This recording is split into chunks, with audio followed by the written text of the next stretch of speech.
Welcome to Sudha's kitchen. இன்றைக்கி cookies பிஸ்கட்டை வச்சு எப்படி கேக் செய்யலான்னு பார்க்கலாம் வாங்க.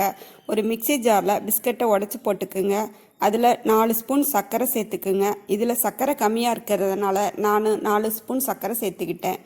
அதை நல்லா கிரைண்ட் பண்ணி ஒரு மிக்சிங் பவுலில் சேர்த்துக்குங்க.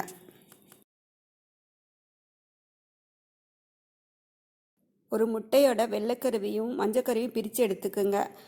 மிக்சி ஜாரில் வெள்ளைக்கருவை அடிச்சுட்டு பிறகு மஞ்சக்கருவை சேர்த்து அடித்து அதை பவுலில் சேர்த்துக்குங்க.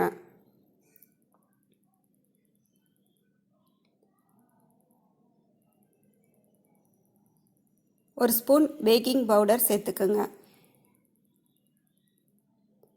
நல்லா கலந்து விடுங்க.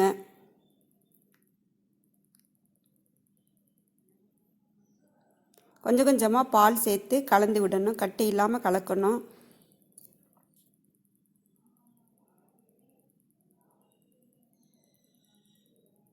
ரொம்ப தண்ணியாகவும் இருக்கக்கூடாது, கெட்டியாகவும் இருக்கக்கூடாது. இட்லி மாவு பதத்தில் கலந்து விடுங்க. அடுப்பை பற்ற வச்சுட்டு குக்கரை அடுப்பில் வையுங்க. அதில் ஒரு ஸ்டாண்டை உள்ளே வச்சு மூடியை போட்டு 10 நிமிஷம் ஸ்லோ ஃப்ளேமில் சூடுபடுத்துங்க.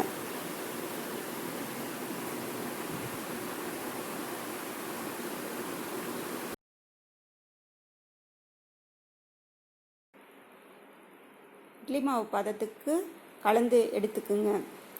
இந்த கலவையை ஒரு கேக் டின்னில் ஆயிலோ பட்டரோ தடவி அதில் சேர்த்துருங்க. லைட்டாக தட்டி விட்டு மேலே பாதாம் முந்திரி நட்ஸை தூவி விடுங்க.